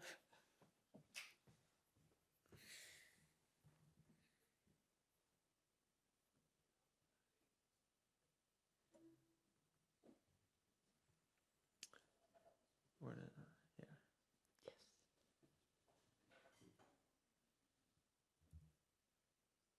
Let's see if it's faster now. Hopefully. And it's surrounded by this picturesque landscapes and mountains like Norway have, like Denmark doesn't have. The assignment was to transform this big box shopping area and industry into an urban center.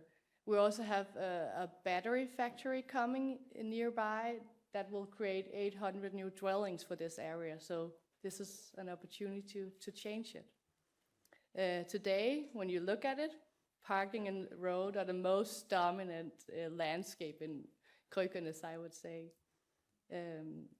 We did this map showing the like where the asphalt, where the buildings, and you have this very, very fine patterns of housing that reacts to the landscape.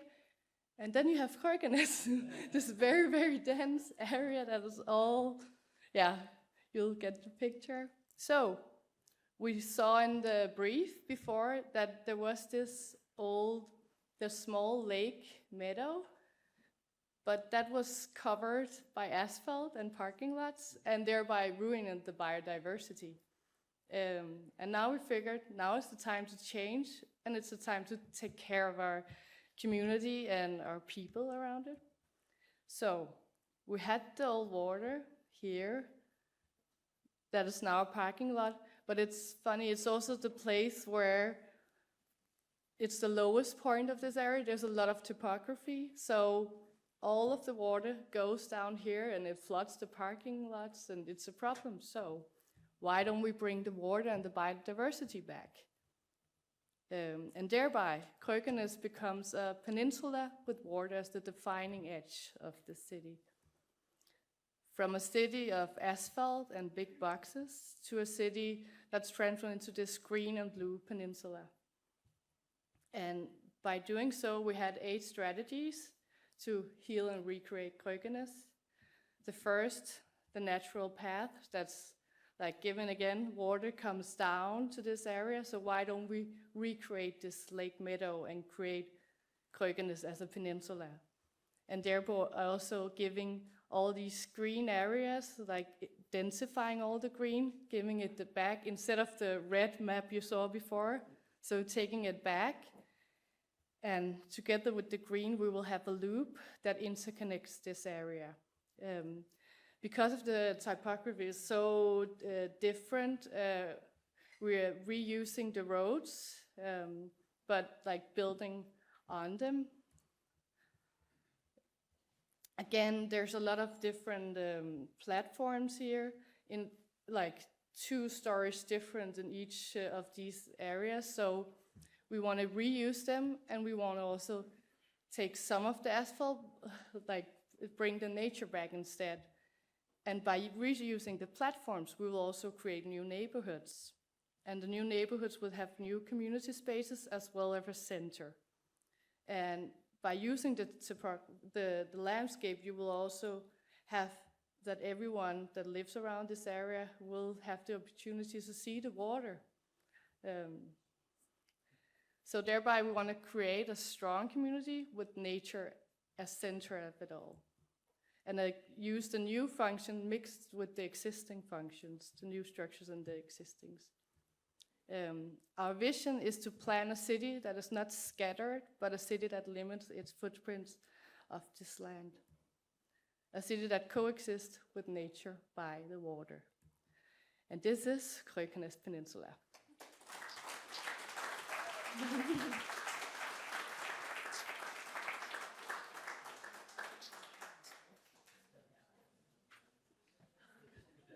Thank you very much. So, do you guys, should we just go on to the last presentations? Yeah. Very good. Okay. Then, I think it's Tian. Right? Am I missing somebody? No. Okay. Regenerate.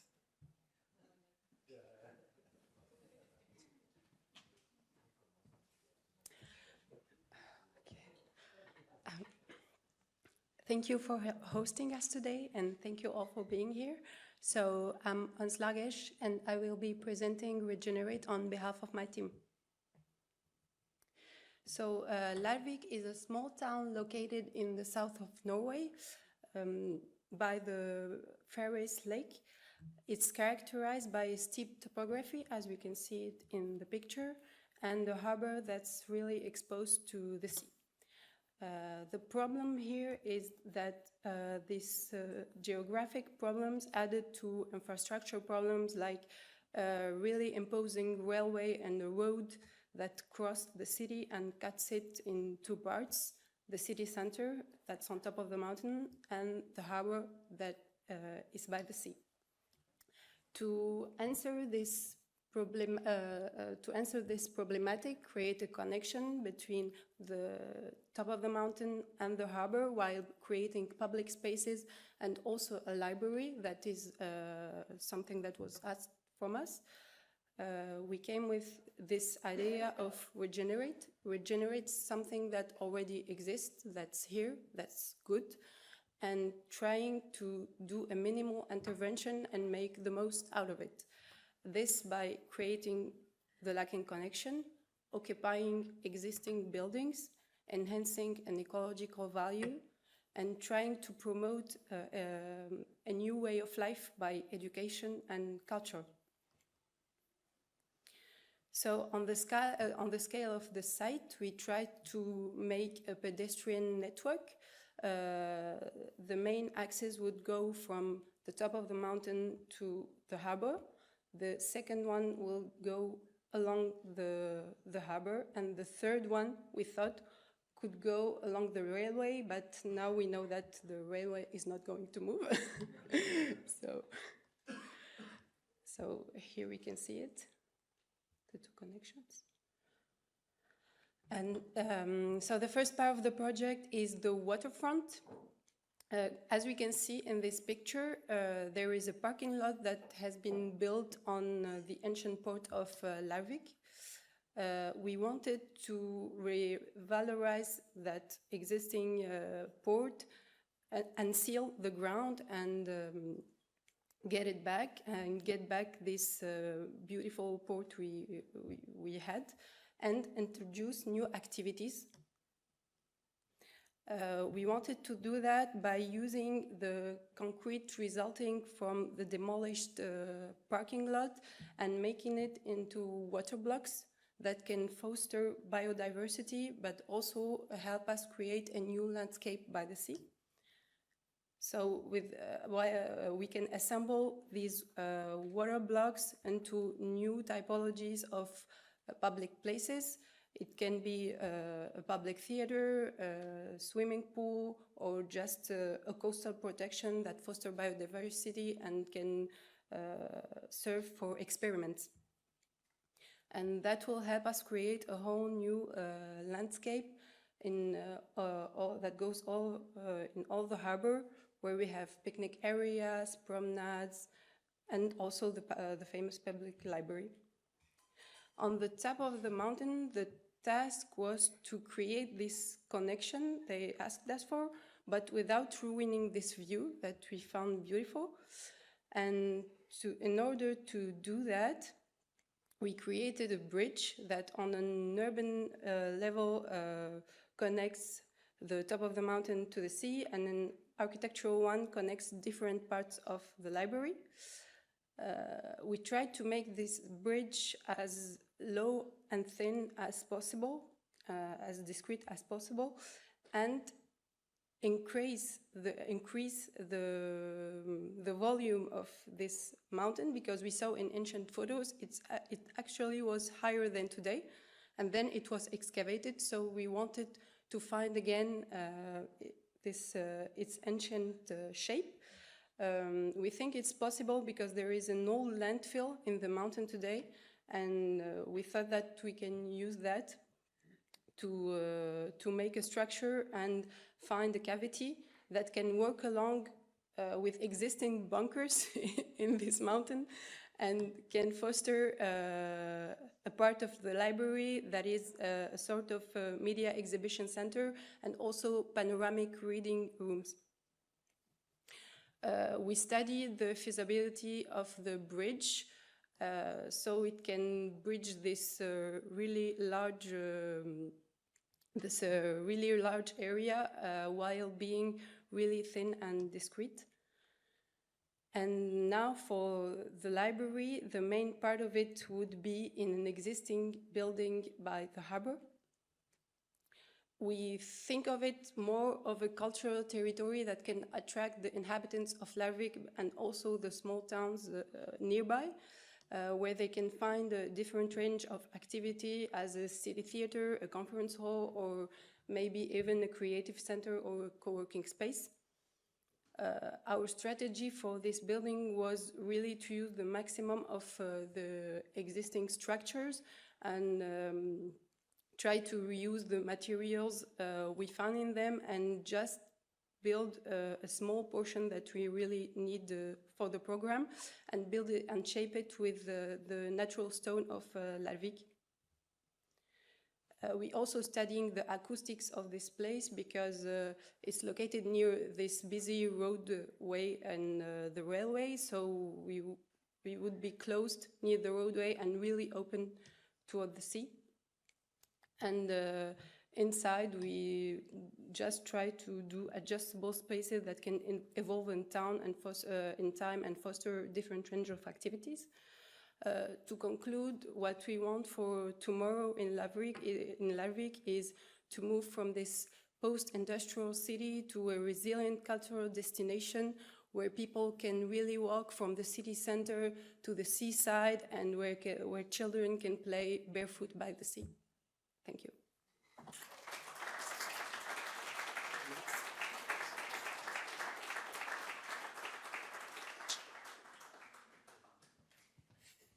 Thank you so much. Okay. Let's see.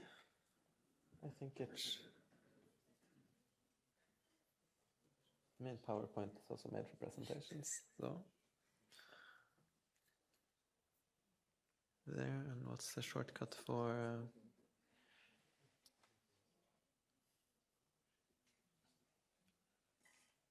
How do you make it present? There, yeah.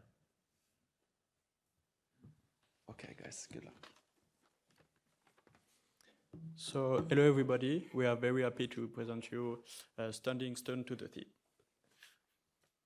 So, located between Lake Ferris and the sea, the city of Larvik is located at an amazing place.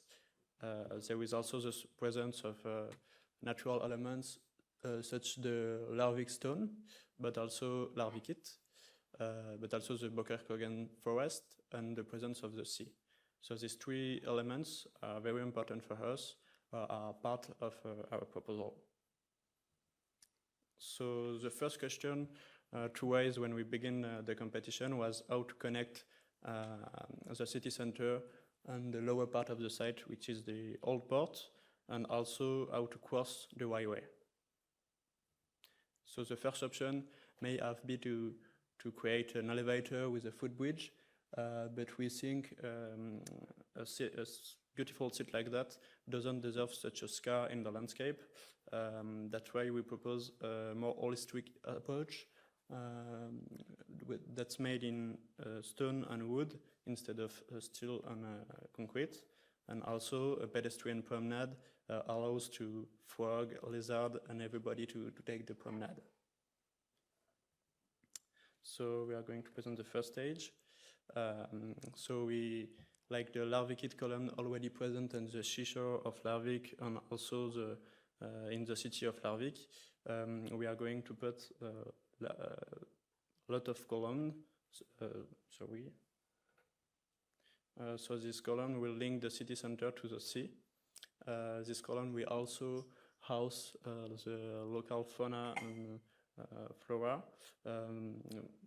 making one with the site. This column will also, in phase 2, be the structural pillar for the promenade, and in a third part, they will take the presence of a library below the promenade. By the end of phase 1, it seems for us important to make the destination clear. That's why the lower part of the site is built as an open and democratic public space to make the destination clear for the visitor coming from the city. So this space with welcome potential bather, but also food lovers.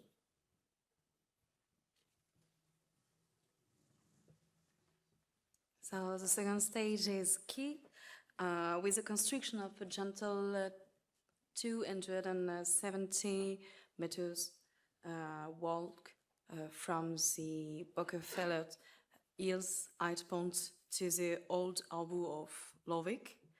The construction ensuring an harmonious integration with the landscape and provide easy descent by pedestrians, cyclists, and local wildlife. Beyond establishing a physical relationship between water and land, the project aims to enhance biodiversity by introducing, by planting more than 40 new trees, providing shade during summer, and introducing more than 1,600 square meters of green space to natural growth. And now last stage, stage 3. So stage 2 concludes with the completion of the city center production, as we saw. This is full redevelopment of the old port to draw people in a new attractive area. And the library is strategically positioned below the promenade, and it's transforming into a bridge of knowledge, kind of, that seamlessly connects the city and the water. The library is functioning as a gateway. And feature 2 entrances. The first one located at the staircase near the rocks, on the top of the hill and the entrance of the city center. And the second entrance is on the refurbished port, opening to the water, providing quiet and quality space, and including functions like reading area, conference and social gathering. The library's design is made of mainly larvicate columns. It's featuring a series of rivers connected by a gentle slope along the rock edge. And embraced by the mineral essence and illuminated through a crack of light, the library offers kind of refuge from the urban environment. And finally, on the south-facing facade, the design incorporates a filtered facade to ensure reading and studying comfort, and thanks to a primitive stone stacking in between the larvicate columns. Thank you.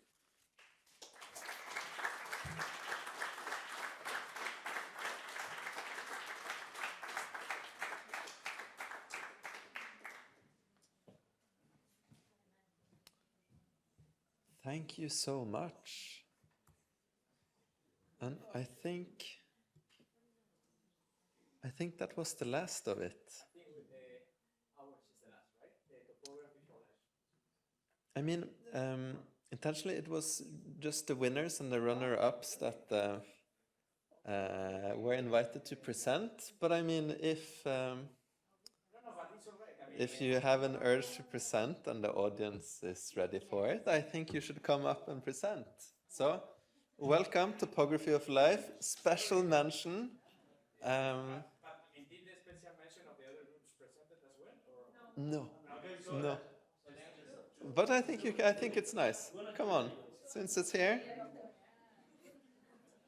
Thank you.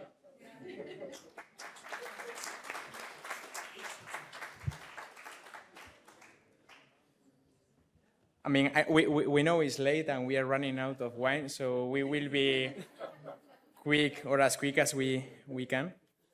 So, yeah, good evening, everyone, and thank you very much for inviting us here. I think it's a great opportunity also to connect with other like-minded professionals and teams. Today we are representing here a great team of professionals through the collaboration of VI17, and which is an architecture office, and BAMP Studio, which is a visualization office as well, both based in Spain. Our project is called Topography for Life. It's our proposal for the urban revitalization of the town of Larvik, a proposal whose starting point is to understand what Larvik is in the present, to envision what Larvik could be also in the future. In 2024, Larvik can be seen as a moment in an ongoing timeline, a specific moment shaped over time from its geological origins to the exploitation of natural resources, the urban and social development, and a rich cultural heritage, and a strong connection with the fjord. However, despite the fantastic rock formations that have stood impassively throughout time, Larvik has experienced a drastic urban development, bringing connectivity and prosperity in a large scale, but also compromising some of the most delicate aspects of their identity, which has resulted in a very fragmented urban fabric. We perceive all these traces as the authentic topography for Larvik, where the town's identity, architecture, history, and above all, society take root. For us, this is an augmented concept for topography that drives our proposal.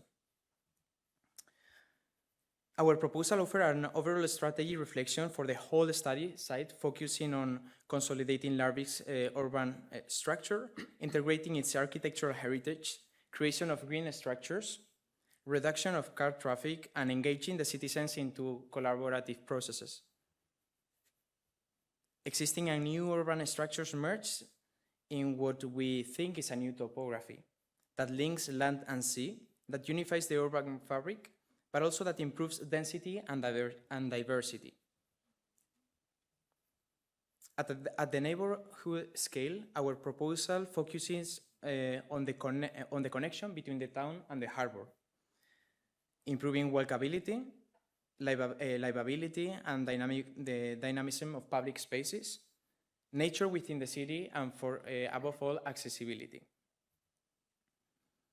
We make a proposal that starts at Larvik's Torget, and through the revitalization of streets, the revitalization of the interior of the residential courtyards, to the park, the library, the promenade, and landing in the harbor gateway. We offer an overall proposal for Larvik. And well, before going in the architecture, because well, at least in our case is what we enjoy more, we want to first say that we think that the two architecture projects that we are having here in Larvik, we don't want we don't want them to be ours. We want them to be for the people. So the neighborhood is who is going to decide how the buildings will be. So we are trying to give like a blank canvas for the neighborhood to create the building that they need. So first of all, in the library, what we are trying to do is just scratch the surface of the park, just getting a space in between the new roof that is an extension of the park and this park that already exists, and where we can improve also the views to the surroundings. The idea is to connect, as you can see here in the interior of the library, how both spaces could work seamless, where the interior and the exterior will flow.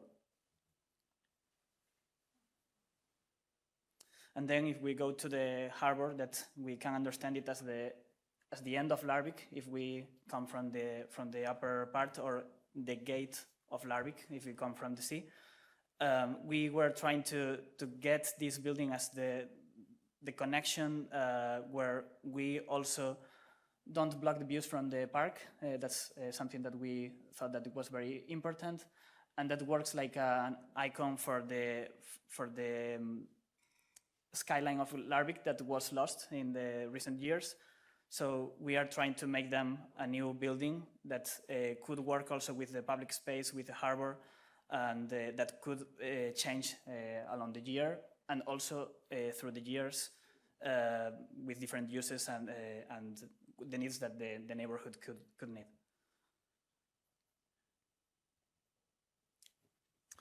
So in conclusion, Topography for Life is a commitment to preserving Larvik's unique identities while embracing also a sustainable and inclusive future. A new topography in continuous development and made with a collective effort for the present and for the generations to come. Yeah, thank you very much, and thank you for the exception as well.